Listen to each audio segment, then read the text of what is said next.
be intentional about your commitment to your job. Learn your products extremely well. Welcome to the Food Grads Podcast, the podcast that takes you on a fascinating journey into the hearts and minds of the amazing people who work in the food, beverage, and agricultural industries. My name is Veronica, and I am a PhD candidate studying fat-based food emulsions. On this podcast, we share insights from professionals at all stages of their careers, find out what they do, why they do it, and how they are changing the food world one day at a time. So no matter what your passion is, there's always something for everyone in food, and we'll help you find it.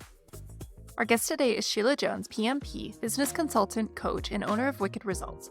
Their focus is on growing businesses and people using a deep knowledge of innovation, manufacturing, quality systems, and sales. Sheila started her career as a chef and eventually transitioned into becoming a food scientist. She has worked for big names like Nestle, Campbell's Soup, and Walmart.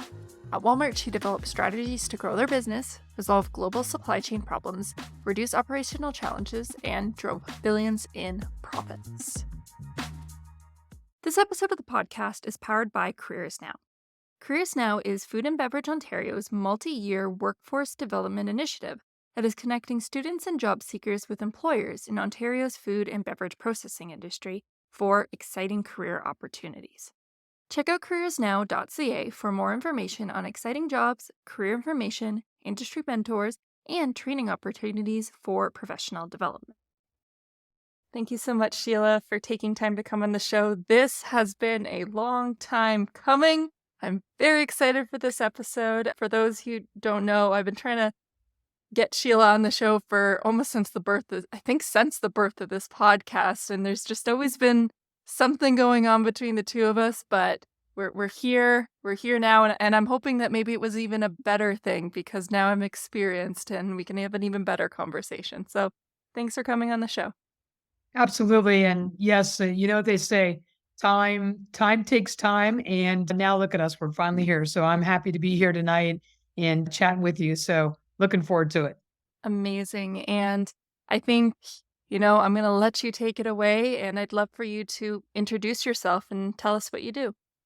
Sure. So my name is Sheila Jones, and I'm the CEO of Whicked Results. Whicked Results is a company that has 4 lanes of business. We are functioning in the space of business consulting within the restaurant, hospitality, and the consumer products goods area. We also have a lane where we do executive coaching. I'm really, really strong in the personal development field, and I believe that people should be developing themselves and developing the opportunities in their career. So I'm happy to present that lane of business opportunity.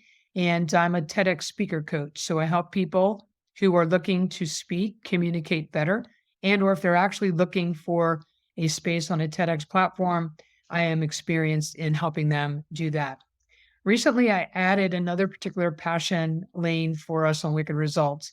I love kids and I love to learn how they learn and how they can be successful in schools. So I reached out to a friend of mine who is a executive director for an organization, Center for Teacher Effectiveness / Time to Teach. So I started in January and I got some credentialing in 2 specific spaces. One of those is in classroom management. That classroom management piece helps the teachers manage the children so they can teach them better and be more effective in the instructional program. And then the most recent certification is in the space of engagement and motivation. So I'm like a crazy person, right? Like Clearly. I love to like play with kids. Like I think they're so amazing in their minds, and they're so innocent, and they have not yet put any barriers in the way of their abilities, right? So I love to teach. I love to teach them, and I like to play with them because I like to ask questions, and I like to be very inquisitive and curious about how they think. And man, when you start asking them questions, you get all kinds of like awesome responses. It's really a lot of fun. So I'm so happy to bring this forward from the Wicked Results team. I'm actually part of a team of about 20 people that work in that space for the Time to Teach and Center for Teacher Effectiveness. So I'm so excited to be able to bring that and help the teachers with the students. It's going to be great. That's wonderful. And I know that I think we're going to be seeing a lot of shifts with technology and how education is going to be given to students, and trying to really define this next age of education is going to be a little bit scary for some, but I know at the other thing it can lead to a lot of good possibilities. So that's wonderful that you're doing that. Yeah, I'm a published children's book author, so my space of children has been broad over the years. I've volunteered for quite a few different things connected to children development. It's so much fun to just freely interact with children. It's like awesome. Amazing. Well, if this is another podcast, I might be taking you on lots of questions. Like, there's so many interesting things I'd love to talk about that. But I did bring you on the show because I do want to talk about the personal development piece. But I want to Yeah. set the stage for our audience because you you're not just coming from personal development because you've been in recruiting or HR that your whole career. Like, you've done a lot of food industry related roles. And I'd love to just maybe talk about a few key roles that you've done in your career journey, and maybe just pick a few of those roles and then talk to how that's, oh my gosh. When we did our pre-talk a long time ago, you spoke so clearly about it and it rolled off the tongue. So I'm just gonna say speak to speak to that, please. Hopefully I can now, right? So I think it's pretty simple. I was in the restaurant business for a long time and I grew up in the restaurant business, right? Like my first job was making pizzas and spreading sauce on the pizza. Like Mhm. I didn't even have enough skill set to manage putting the meats on the pizza. I was just like crust and sauce. But over time, I fell in love with the restaurant business. And I ended up being in the restaurant business for, gosh, probably about 15 years, and I rose up through the ranks, ultimately working for a restaurant called Northwoods. It was a French continental restaurant in Annapolis, Maryland. I was a chef there for a really long time. I was also a culinary instructor at the community college up the street from where I lived. After I went through the restaurant business, I decided to go to college and got a degree in biology and chemistry and then a degree in food science. Ultimately, leaving the actual restaurant business and going to work for Nestle's as a food service chef based out of the Ohio location. So I used to go back and forth all the time from Connecticut to Ohio for culinary work, culinary development. I was a culinary instructor at UNLV for Nestle's food service program. It was an awesome, awesome journey for me being right in the space of the supplier side for the food service side. So after a bit of time with Nestle's, I went to work at Campbell's Soup, which is the consumer products goods area. So in that space, I learned from the beginning how to take, my creative chef space and like turn Mhm. it into a recipe, a formula. And there was a lot of hurdles for me in that particular moments, right? Like trying to get to the science part of things. But eventually I figured it out and I had some great managers who were teacher trainers for me. So I was with Campbell's about 10 years. So that kind of dotted the I's and crossed the T's on the consumer products goods side. I got tapped on the shoulder to join Walmart, corporate Walmart in Bentonville, Arkansas, where I learned the retail side of the business. So I managed a gigantic division for Walmart. I was in the food side for a period of time and then went over to consumables and health and wellness. And I'm the only person that's ever gone back and forth between all these different areas at Walmart. And in that space, I learned a ton of stuff about retail operations, the magnitude of a 500 billion-dollar company. How do things move around the globe? Like just incredible knowledge connected to that. And ultimately, I came up to Advanced Food Products into Lancaster, Pennsylvania, where I ended up being an executive leader for the company and helping to run the company. All along the lines, I've been connected to food, the talent management piece, developing people, and just helping businesses increase, like double their profits, double their margins, things along those lines. So it's been a great journey, really great. My last stop was a gig role with a company called WR Group, and I was out there learning about e-commerce, the e-commerce blend of the business. So I did quite a few things with those folks and positioned them to get an M&A, and then off I went to begin the business of Wicked Results. So it's been quite a journey. Clearly, wow, that is no small feat, any of the things that you've done in terms of going from these larger roles and such to I think it's so easy to think about making products on, you started at the beginning, you just making individual pizzas, but then Yeah. moving up and then making them on a large scale at like think that is amazing.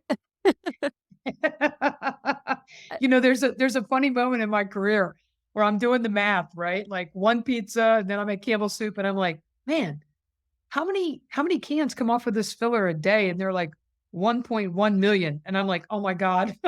I hope this formula is right. That's gonna be a disaster if I made a mistake, right? Like, oh geez.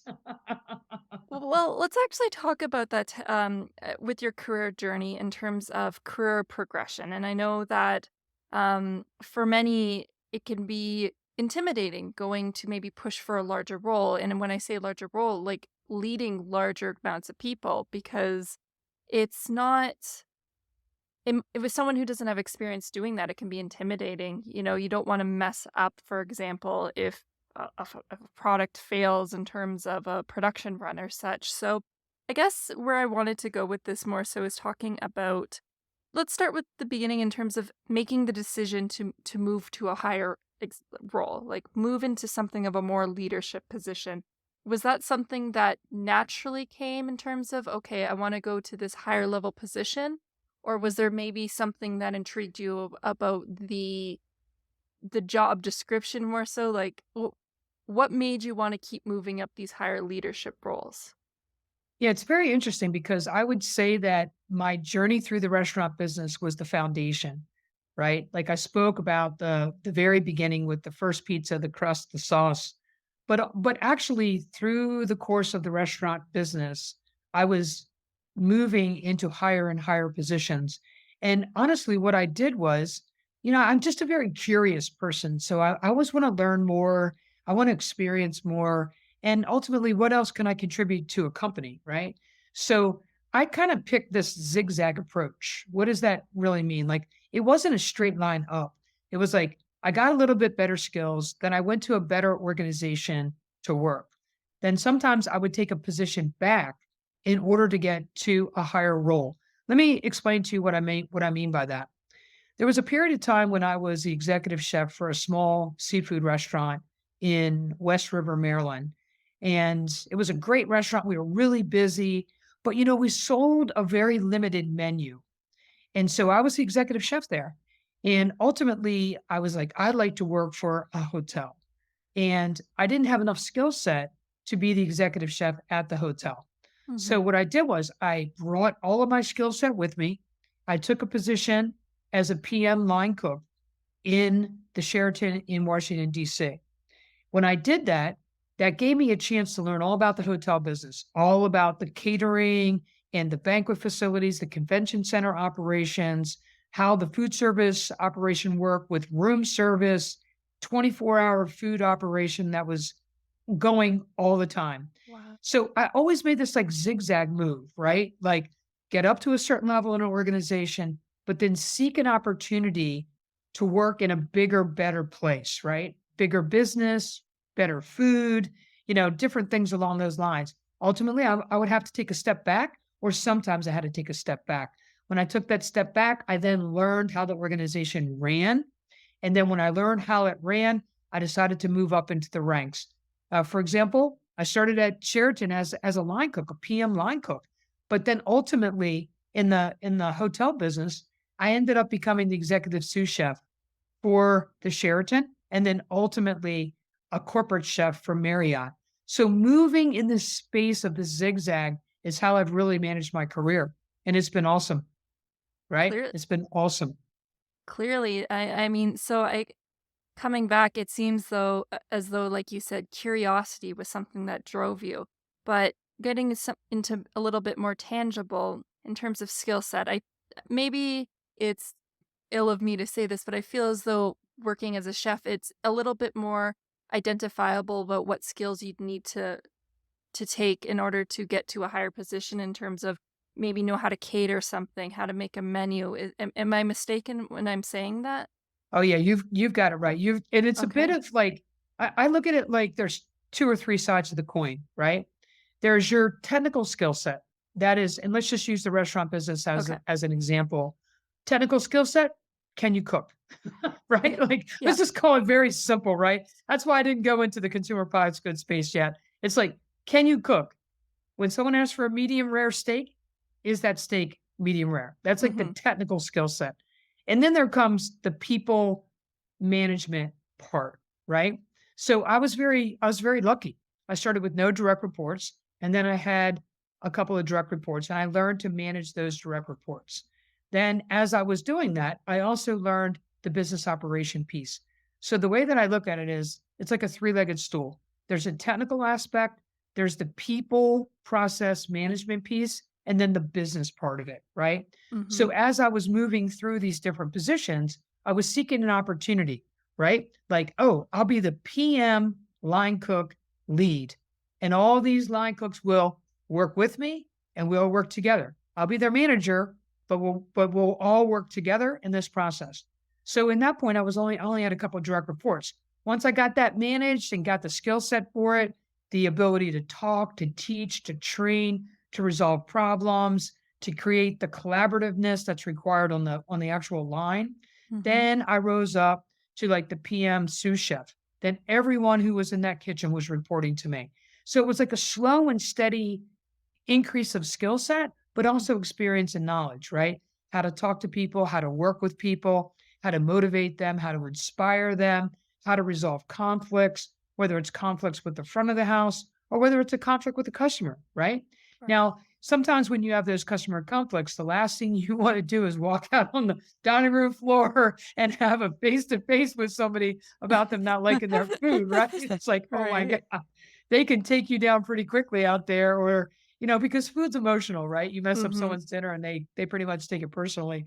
So I was like learning this customer service piece and how do you keep a customer calm if they're unhappy with their meal so it doesn't spill over into the entire restaurant. But those foundational skills that I learned in the restaurant business, how to do your technical job, how to create a team of people that work and work in sync on a line is invaluable as you move up into industrial food manufacturing. And I brought all that with me as I came into Nestle's and then ultimately into Campbell's Soup. And in Campbell's Soup is where I really got my wheels on trying to develop people, like really, really strategically. Like, here's the technical job that you have.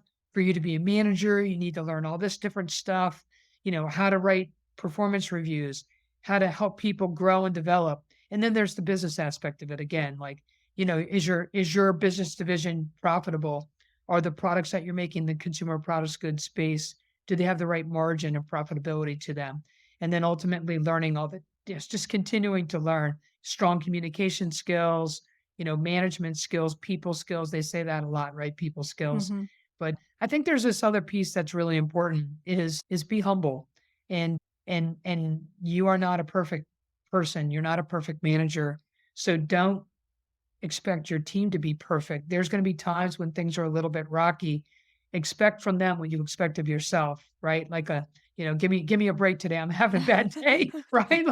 Like I need a break every once in a while. So my team does as well, right? Like if it's a bad day, don't keep pouring hot sauce on the situation, right? Like Yeah, that's take a a good step point. back. It Send everyone home. Let them get a fresh head and let them come in tomorrow morning. Once they're ready to go, they'll probably be much more productive, right? it's so interesting hearing you speak about your roles and such in terms of for many, they would see you as what you've had is a very successful career in terms of taking on these big roles within the commercial food business. But what's interesting is that the piece that you're so proud of is that mentorship, that development of the other individuals. It's not so much, I mean, I could imagine you are, but you haven't really mentioned, oh, I helped create this soup out of this or something like that. Like the moments that have really stood out for you are the ones that you've helped develop other those in your team, and that's really commendable. That is the most important part for me. I Of course, I've commercialized products, and the first product that I commercialized was extremely special to me, right? Like Mhm. I'd gone through all those years in the restaurant business and all these years of college and all that type of stuff. And when the product came out of the retort, that first can of product, I was like, my God, this has been years in the making. But when I held that can in my hand, around me was these other people who had invested their time in me. Like I had a great manager, her name is Lisa Skipsey. I had a great process engineer, his name was Nelson Peterson. I'm still friends with them today. They invested in me a lot of their knowledge that ultimately made me successful. And I was already very people oriented, but man, when you get in to the space of being able to help people grow and develop, and you see them, slowly biting off a little bit more and then making these steps and these leaps and growing themselves and then ultimately impacting and growing others, that's where it is. I mean, I've been in that space for a long time and it is just amazing and wonderful to watch people grow and develop. It's just there's not for me, it's very, very rewarding. That's wonderful. Um, One of the things that, to that point, because our audience are students and new graduates, many of those listening are maybe in the food science space, or maybe Yeah. they're in their first role, they're in product development and such. And you've mentioned that wanted to, you like to help them grow and such. So let's say that there is a new graduate who's fresh in like a food science role. They're in product development and they're looking to grow their career. They're looking to maybe become a senior position in food science or in product development. What would you say would be the things that they should most be looking for themselves in order to help grow in this role into maybe a senior position or become a manager of others? Yeah, I think that with the things that I look at as having hired and promoted many and also myself, right? Like when I think of the entry level, just graduating, getting into their first job, there's so many great things about those individuals. But I also would say that before you get in your first job, start your career while you're in college. Like Mm, start your career while you're in college. And what does that look like? It looks like stepping up. It looks like being part of your industry, even while you're in college. Like start laying the stones in college. Get to know the industry, do informational interviews with people that are in the industry, seek information from those people so that your input is broader, your problem solving is bigger. I had a person interview me when I guess I was probably like a year into my job at Nestle's. And she was nervous. And so I helped her craft the questions, right? And then we were mhm, going through it together. And I said, the one thing they can ask a person is, what are the problems that you face every day in your role? And as soon as you hear those responses and those problems, it really makes your mind go, wow, right? Like you think a manager doesn't have problems. They have a lot of things that they're working on in any given mhm. day. So what I say to the junior scientists coming in, the ones coming right out of college, is be intentional about your commitment to your job.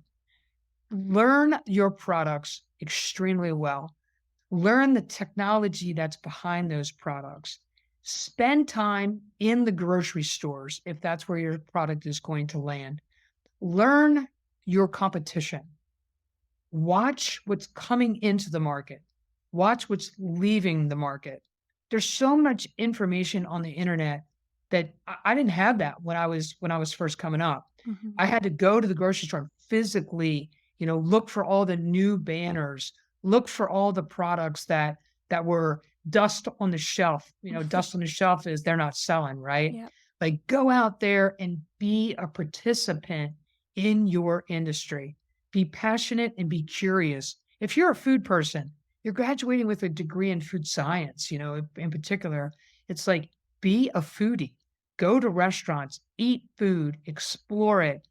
Go to a fast food restaurant, watch how the cashier is running, watch how the drive-through runs, and sit back and what I say is participate and observe.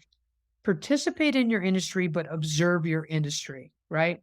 And when you do that and your manager or your team or your, collaborative team sees that you can operate in 10 different ways, they are going to go like, wow, this person is definitely involved in this position, right? They're involved in this Yep. position. And I think what's really interesting is about the problem solving skills. you know, I can tell you that throughout my career, I don't care what I've been making, I've run into problems, right? Whether it was that first pizza with the first crust and the first sauce, there was problems. Sometimes the crust would be broke, sometimes the sauce would be too thick. Those were just natural things that happen, right? Right. But when you start embracing the problem and you're like, okay, I am not going to give up until I find a solution here. That shows tenacity, it shows resilience, it shows dedication. And what ends up happening is you end up creating a very good product. And in that space, you've shown your ability to really lead through a challenge. And that's really important for a manager to see that positiveness, the motivation that you bring to the table when you're a starter or junior in the position. That's really it's so interesting that the two things that you said are not necessarily skills that are technical in the sense of being able to pipette something if you're in a biology lab or something like that, but they're two things that just involve time and being intentional. The first that you mentioned is if you just put in the time in terms of becoming aware of your industry, looking at I mean, we are very reliant on technology, and we're fortunate, like you mentioned, that you can look up a lot of these things in the internet. But when you're having a conversation, I think this is I feel like this with my PhD sometimes is I realize that I know when I fundamentally understand something because you can start to get ideas from something Yeah. that if you did not put the time in, you just wouldn't have it. And you won't always be able to just pull out your phone and look up an idea. That's not how things work. You have to have those fundamentals. And it's almost like being aware of your composition, pardon me, being aware of your competition, looking at products that are moving off the shelf. Those pieces of knowledge start to become embedded in you, and that's when you can start thinking of those higher level, like, pieces on how to be creative, how to do other things, so it's something that you can put the time in, which I think is really good to hear for a graduate or someone who's new in their career because they can put in the time because that's where they're gonna have to excel, is putting in the time to build that knowledge over time. Right, right. And you know what I'm going to add to it is when I was in the restaurant business, especially at this one restaurant that I worked at, it was called Bush's Chesapeake Inn. It was a gigantic restaurant. Mhm. I didn't waste my time at that restaurant. Like I did my job and I did it really well. But as soon as I had a little bit of a break or a little bit of a gap, I would go ask the backup cook, "Hey, what are you guys doing today? What are you working on?" And they would say, "Hey, we got this big thing, we got to stuff, 5,000 baked potatoes." And I'd go like, "Oh, let me give you a hand." And I'd stuff them, right? Mhm. And then I'd break away, I'd go back to do my job. And that stuck with me because as I went into corporate America, I worked for Campbell Soup Company as a food scientist, a junior food scientist coming in. I could learn about everything. I could learn about microbiology. I could learn about quality. I could learn about toxicology. I could learn about marketing. I could learn about import, export products, the Mhm. legal piece of things, the HR pieces. So once I got my job under control, right? Like once I was performing consistently, I felt good about what I was delivering. I went around and met these other people and learned how their role impacts the company and how my job is related and interrelated to the function of the company on the bigger platform, right? And once I started Okay. to do that, I was like, man, this is incredible, right? Like there's so many different departments and divisions.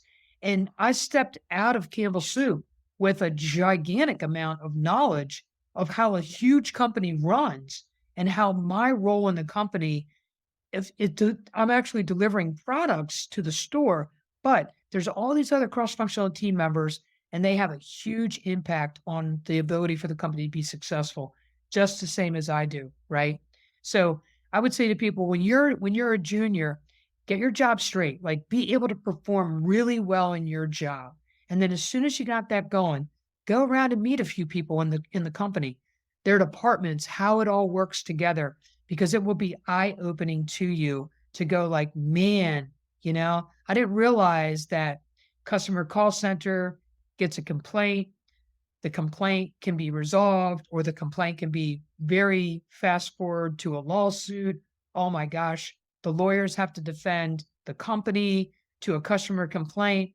And once you start understanding that, you have a lot more, at least I did. I had a lot more patience and I would say a tolerance for why they would tell me my budget on a particular product, right? When they would give me that number and I'd ask for more money, they'd say, We can't give you any more money." Well, because we're trying to we're trying to pay for the whole company, Right. right? Like, and all of a sudden I was like, "Oh, well, my job is to eliminate customer complaints, right? That's going to be my job. Yeah. I don't want any customer complaints because it whittles away on my budget in order to make a food product, right?" So it's just funny how you learn as you go, and all of a sudden it's like, oh, I understand this now, right? And then you're like total awareness to how things operate.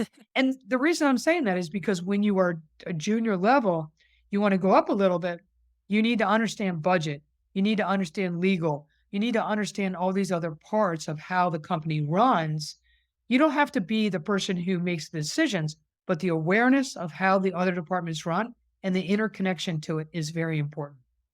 And would you just say that as a junior, would these conversations be, over a lunch break, or like it's just these casual conversations, or like how would you approach this? Yeah, so I was, because of my level of curiosity, I would send people an email and I'd say, "Hey, my name is Sheila Jones. I work over here in let's just call it Campbell's Soup, and I work in Hmm. the chunky division." So I would be employee at Campbell's. I would be working on the chunky product line, and I would say, "Hey, my name is Sheila Jones. I'm a product developer. I'm supporting the chunky line. I know that you're in legal, and I was wondering if maybe you had a few minutes at the end of the day, or lunchtime, we could maybe have lunch together." And they would just be very accommodating. And they would be like, "Oh my God, yeah, come on over to my office.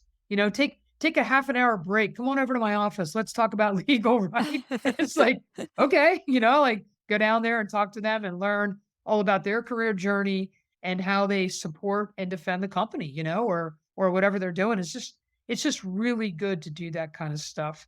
It just makes you much, much more aware of the total that it takes to keep a company going. And, I was gonna say this really quickly is yesterday I came home from a weekend trip and I was sitting on the couch, was watching the History Channel, and just so happens that they were doing, food, they were doing the Yeah. flashes of food, and they featured Campbell Soup. And I had this like very endearing moment where I was like, yeah, that's the company I worked at. Like that thing's on the this, and all of a sudden it's like, yeah, I understand how that all works. Like it's like really interesting, right? So That's amazing. That's so cool. Wow. That's an amazing moment. because I was like, oh, is that how that little icon got on the can? I remember hearing about it, but I didn't realize that at this particular moment, Campbell's was not profitable back in the 1900s, and it was like a last ditch effort to get the company up and running as it was competing against Heinz, and they ended up winning this gigantic award in Paris, France, and that catapulted the company forward, right? And if Wow. you think about, like, here's this guy, he's like trying to run this company and it's not making any money, and he's sweating bullets trying to figure out how to run it. It's like, oh yeah, yeah, like this is like started a long time ago, right? It's like, Budget's wow. important. Budget's very important. That's how they keep going even Yeah, now. exactly. Exactly. There's like you got to make a decision about what you're going to do, right? It's like crazy. Well, when I worked in quality assurance, I really loved that role because it was forward facing to so many people. So I was like talking with production, talking with upper management about different things. And it really opened my eyes. And that's something I've actually been really grateful of being involved with food grads as well, writing all these career profiles. I think I've written like over 130 about all these jobs. Wow. I know, I don't know. It started with me back in my undergraduate, just trying to learn more about the food industry because there wasn't a lot of relative information at the time. And here I am now, and I'm writing about export managers, and I'm realizing just Yep. how many roles there are involved. And I've kind of become a little bit of an expert on these types of things that I've just feel I never thought when I started this that there's just so many things involved in food production. Like and it gives you such a different perspective when you see these headlines on the television about, food costs and such, even though I understand the struggles people are having. I just go, there's so much complexities. I'm Yeah. so Yeah. curious where it's coming from. And, the great part about what you're saying, and I can really appreciate if you've written that many profiles, that is a lot. But, I'm going to say this. Uh, I know we're talking about food today, but once you learn how the food industry works, it's then very applicable to other industries as well, right? Mhm. Like you have an appreciation for all the different kinds of jobs that go into play, right? And all of a sudden, once you learn one industry, you can learn a lot. And the reason I'm saying this is because I moved from the food service industry, right, to Nestle's, and I was a chef with Nestle's. Now, granted, they're a consumer products goods company, and I worked in the food service division. But once I understood how Nestle's worked, then I was at Campbell's Soup in a consumer products goods company. Once I learned that, I applied what I learned to Walmart into the retail side. Then I learned the retail side. And the company that I came up to Lancaster to help run, they're a contract manufacturer. Where did I learn my fundamentals of contract manufacturing? I learned them at Campbell's Soup. What did I do in those spaces? We launched new products through contract manufacturers. So I knew a lot about how that worked. Then at Walmart, everyone who sold me products, we handled them as suppliers. They were contract manufacturers. So I had these two different views of how the contract manufacturing world worked. But then I came to work at a contract manufacturer. So I had like two slices of the three slice pie, right? Now, when I Right. got to the contract manufacturer, I was like, well, I understand what we're doing and I understand the customers. Now I got to understand how this business runs and runs differently. And it does run very differently. It runs on how much capacity is on the lines. And that's a fundamental for us as an industry. But it's like if I have this customer and this customer and this customer and this customer, I have to satisfy their needs. Whereas you're in a consumer products good industry working for one of those companies, you're satisfying your internal needs, not all these different customer needs in that space, right? It's Hmm. interesting. It's very interesting to be able to go at three different sides to one kind of business. Well, speaking to the sides, there was one of the things that we had talked about the pre-conversation, which really stood out to me, and I've still thought a lot about this, was the idea, again, we're coming back to product development. And, product development is inherently solving problems. And, one of the things that stood out to me is when you said that product development is one of the hardest roles in the sense that you're always presenting, I don't want to say failures, but can go through 300 different processes or iterations before you get to the one that works. And you're bringing management, hey, I didn't work 20, 30 times, but I think we should keep going. And it really stood out to me because you had reminded me of how I've felt in certain times that the belief that you have to keep going. That's how products move forward. But one of the things that you mentioned was about how someone should present themselves to upper management. So, how do you, if you feel very strongly about the product that you have right now, and let's say you've gone through your 30 iterations and it's not working, and it maybe didn't work at this particular plant trial, what would you suggest someone does, or how do they present themselves to the decision makers to keep with this project moving forward? Yeah, so I think there's a few things. So let's talk about the beginning phases where you are in trial and you're trying to get, I'm going to call it your legs under you for the particular formula, right? Hmm. I've always said this that being a product developer, one must be very resilient and they must not take things personally. So the reason I say this is that every time you make something, you bring it to the table or you bring it to a moment where it is tasted or reviewed by a population of people. So your work, something that you worked very, very hard on yesterday or the day before, you're now bringing it to be tasted, evaluated, and really it's dissected, right? They Yep. want to know like, Yes. does it have enough salt? Does it have enough pepper? Is it yellow enough? Is it too thick? Is it too thin? Does it cling on the chip? Does it fall off the chip? I could give you a thousand of these things, right? And you're standing there like so vulnerable, right? You're like, and they're just like picking away at it, right? Hmm. Like, oh Yeah. my gosh. So I always say to people, like, we have to be extremely resilient. I don't think there's any other department, there probably is, but maybe I'm just looking at it from the product developer side, where all of your work is dissected, intentionally dissected when you bring it out to be tasted, right? Now, I laugh about this, right? Because we make PowerPoint presentations, and 90% of the time you're changing the picture, you're changing the words, you're changing. No one ever sees that. They see the Hmm. final that you get to, or like, when you're halfway down the road. In product development, they're tasting the goods, the bads, and the uglies before it actually gets to be good, right? Right. So I think there's a question that always goes through the mind of a product developer is, when is the product going to go forward and when is it going to get canceled? And how does that manage against the emotion of the food scientist? So what I would say is this is every company is going to have a funnel. They're going to have a lot of opportunity. So they're always looking for the best viable products to go forward because technically they've got a budget that they have to manage in, right? So not everything you work on is going to go forward.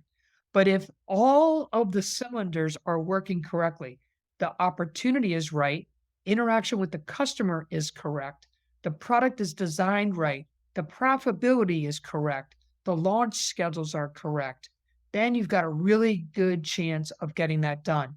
Now, what I would say to this, all these things I just said, if you're a product developer and you want to go talk to upper level management, you want to go talk to your marketing person, bring that all together, right?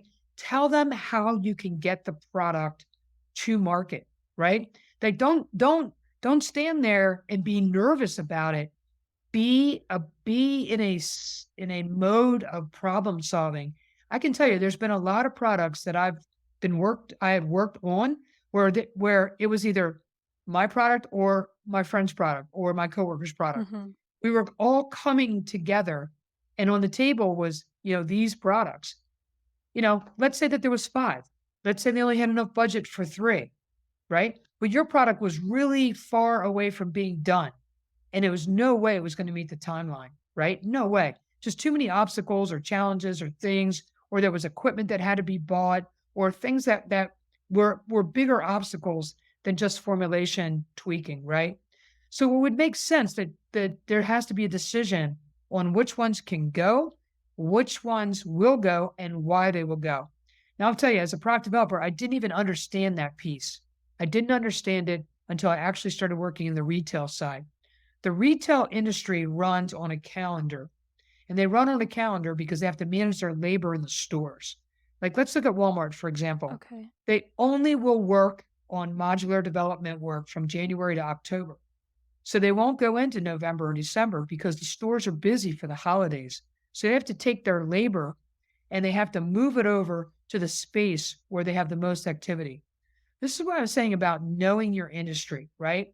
If you understand where your product is going and the connection to it, you'll understand that if your product is not all the way developed and you might not hit that timeline, the the retailer needs to know you're going to hit that timeline. So when you're trying to talk to your upper management, you should know where it's going, when it's going, why it's going, and what's the ramifications if it doesn't, right? And I think if you go in there with all your, I'm going to call it tools, right? All of the Hmm. tools that you have, you present to upper management, they're going to gain confidence in what you're saying, right? They're going to gain confidence in it. They're going to keep checking in with you to make sure you're delivering on time. And if all of that's working, you can be very influential on the decision making of the product. If all you're looking at is just your formula, your view is not wide enough. It needs to be all the way from start to finish. Wow. I'm just thinking in my head of because what you're saying makes perfect sense in terms of how product development is very can involve so much more. Like I know we talked about how much food there's so many different roles that are involved in creating a food product, but even taking it to the next side, that is not even a part of your facility. Now you also have to think about your retailers and Yeah. the people who are going to purchase it because you think of your customers being the customers who eat it in their homes and such, but your customers are your retailers and you have to think about their needs as well, which they wow. And and not only their needs, but the fact that you are one of many, right? You are Yeah. one of many. So you think like here you are, like I tell you, I'm telling you, like you're making me flash back to like products I was working on. And I'm like, why is my project getting canceled, right? Mm-hmm. Well, it wasn't gonna be done, right? It wasn't gonna be done in time.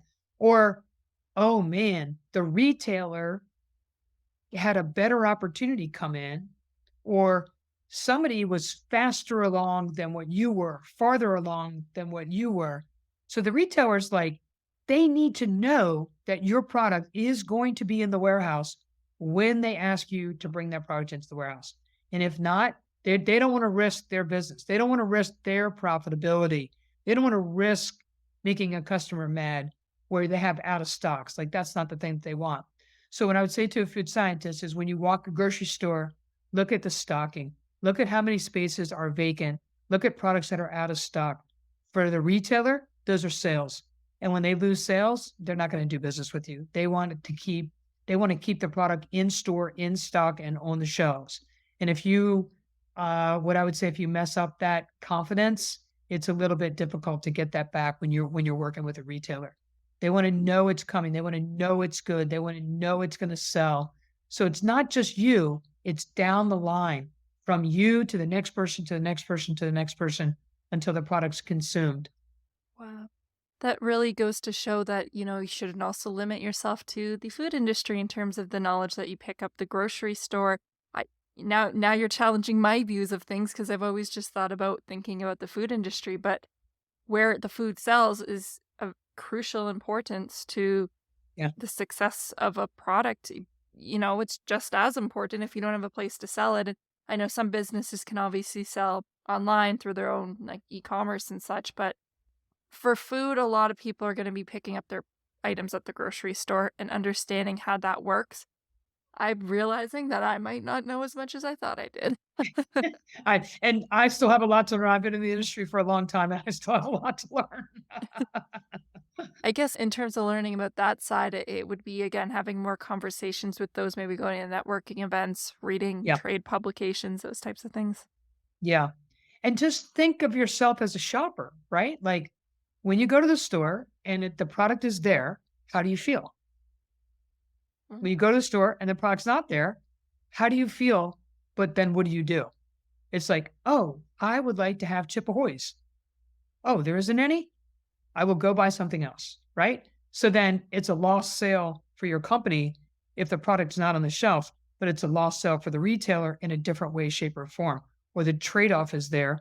And so then what ends up happening in the retailer is you don't have the Chip Ahoy, they're buying an Oreo, right? Well, there's not enough inventory for the Oreo, so now they end up being out of stock on the Chip Ahoy and the Oreo because the customer is now transferring their purchase to the Oreo, and it can mess up everything in the whole sequence of events. Mm, Yeah, it can be people don't think about it, but I I know. certainly have been in these industries and I have seen it, everyday I, problems that we go through, right? that's amazing. Well, that's not amazing. Well, I don't even know where I'm going. Again, like as you've been speaking, my mind's just been going off and just thinking about, well, that's kind of fun that you can be as part of your job. If you're practicing your job, go shopping and like go look around a grocery store. I mean, like, how many industries do you get to do that? And that's kind of fun. And grocery stores are accessible Yep. anywhere, so Yep. you get to do your research. Huh. Yep, exactly. Wow. I can see where so much of your career, how curiosity has really driven a lot of things, Mm, because if you're not curious, oh, my partner's gonna laugh about this, but this Japanese novel that I really enjoy, and there's a quote that I always think about constantly, and they say, "Without love, it can't be seen." So mm. essentially, the idea is that unless you love something, you don't get to see the details behind it, the intricacies, the people that are involved in something. And it makes me think about if you even go to a grocery store, it can just be a chore. To maybe a food scientist, you can take this, or a product developer, you can take it and you can start to see the details, see how the chains move. So it reminds me of you in the sense of curiosity and how that's like led you to these next things to learn more and get those details behind everything. Yeah, I'm a very curious person. Like, I if you put a box over my head, I'd spend the entire day, like, looking inside the box and figuring out how you know, how the cardboard goes. I'm just very curious person, right? And so that's been the fundamental, I would say consistency in my life has been curiosity. I am one of those people that just everything is intriguing to me. Everything. It's like how this works, how that works, and my friend was laughing at me one day. I'll divert for a split second, but I was talking about the forest and how the trees talk to each other. And they were like, oh my God. I was like, well, the root systems are all together. And they're like, how do you even know this? I was like, well, I was curious how, and they were like, okay, stop. That was funny. Did you ever find that you had to reel in that curiosity at any points in your career? Like, because you were too you wanted to really explore this area and maybe it was to your own detriment? Yeah, I mean, sometimes so what I learned is that in the business, I can go a certain depth, but if I go too deep, I might lose the people that I need to bring along with me, right? Mhm. So that's a great question to ask because I was a food scientist going to Walmart, which is fundamentally a business company.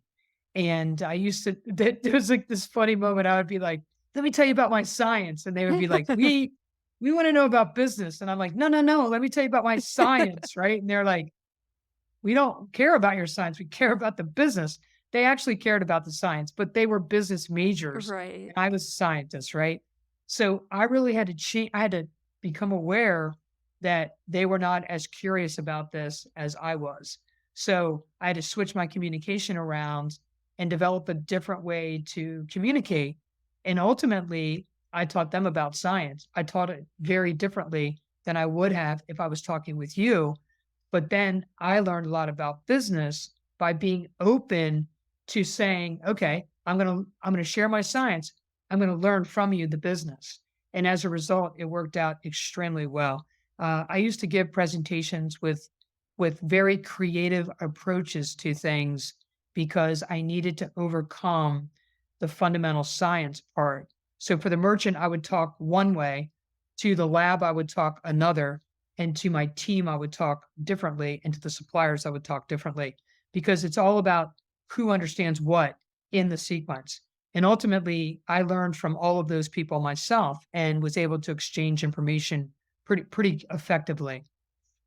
That's an important idea right there is speaking to the language of different people because everyone has their own backgrounds and such and they have their own priorities. Product Right. development is to, make a good product that moves the company forward, but then business has to sell that or the food safety has to deal with the complexities of actually getting the ingredients that you can't just put a random ingredient and it's not approved in Canada like food safety has. Yeah, exactly. So, wow. Exactly.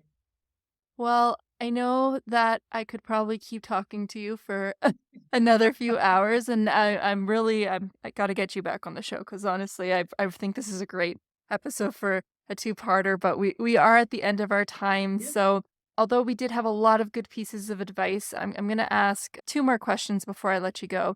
The first is what advice would you give to what general advice would you give to students and new graduates that are looking to be successful in their career? I would say continually develop yourself. Like make it intentional from a technical side, from a people skill set side, from a business side. It will serve you very well. Don't stay in one space. Move around and get different experiences. It will be fundamentally an incredible career. You will learn so many different things. You will contribute so much. And then the other part about it is when you're starting to advance, turn back around. Grab onto one of those young graduates who's just starting out and help them because it will be also very rewarding for you as well. Wonderful. That's great advice. Thank you so much, Sheila. And the last question I'm going to ask is where can people find you? Well, I live in Lancaster, Pennsylvania. I'm just kidding. Well, you can reach me through my website. It's wickedresults.com and it's spelled with an H.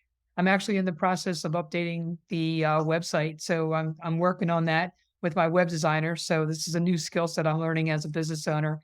And I'm on LinkedIn.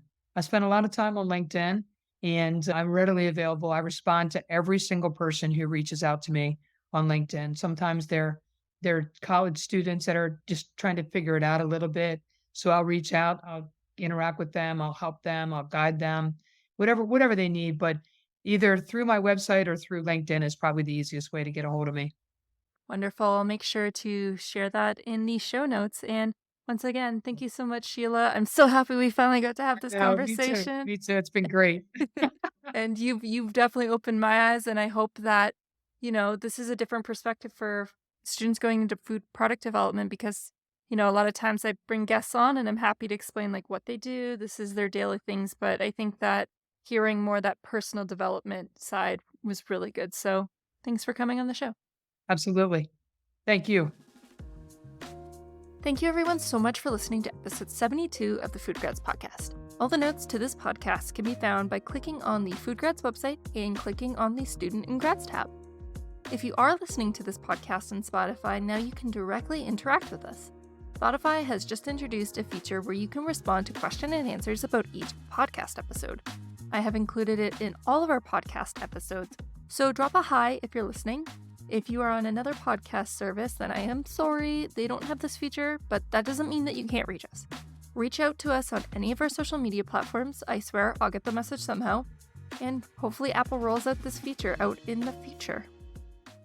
Once again, thank you to our partner Careers Now for their continued support of this podcast, so we can continue to deliver great conversations like the one you just heard. Wow, honestly, that's all I can say when I think of how much Sheila has done in her career, working for some of these really big name brands like Walmart and Campbell's. Like, these are big household names, and it's amazing to think that there are people like Sheila. And you can tell that she's really passionate about what she does. But behind this passion, there's also this curious, entrepreneurial mindset that just thinks into the future. Although you can love making food products, you also have to think about the profitability, how it fits in with other team members' work, the competition in the market. Like, these are all the factors that determine if your product is successful, even if it is a good quality product. I hope this episode got your mind turning if you're thinking about becoming a product developer, but also thinking about as you progress in your career, how to become a better leader. And to become a better leader, at least for Sheila, is to give back. Sheila is a powerhouse, and I hope that even if you aren't thinking about going into product development, it has given you a better perspective on how to look at the bigger picture of things when it comes to working in a food company and the things that need to be thought of when going for success. So I'm so happy I was able to share this episode with you. It was a long time coming, but we finally got it done. So hope you enjoyed. Anyways, that's it for this week's episode. Thank you everyone so much for listening, and I will see you next time.